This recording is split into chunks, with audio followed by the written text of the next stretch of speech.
2023 সালে দেখা গেছিল 43 ডিগ্রি তাপমাত্রা পারদ চড়ে গেছিল। এবারেও কি তাই? হাওয়া অফিস কি জানাচ্ছে? হাওয়া অফিস জানাচ্ছে যে এবারে কিন্তু আজকে যদি দাঁড়িয়ে বলি 34 ডিগ্রি সেলসিয়াসে পারদ চড়েছে এবং কালকে এবং পরশুদিন পারদ আরেকটু চড়তে পারে, অর্থাৎ 39 ডিগ্রি সেলসিয়াসে কিন্তু পারদ চড়তে পারে।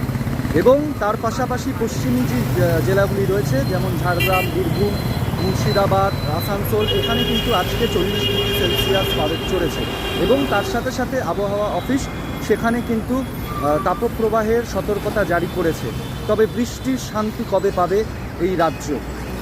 হাওয়া অফিস সূত্রে খবর যে 7 তারিখের পর থেকে কিন্তু কিছু কিছু জায়গায় জলীয় বাষ্প বেশি থাকায় বৃষ্টির সম্ভাবনা রয়েছে। তার সাথে সাথে পশ্চিমী যে জেলাগুলি রয়েছে সেখানে কিন্তু ঝোড়ো হাওয়ারও সম্ভাবনা রয়েছে। কি বলছেন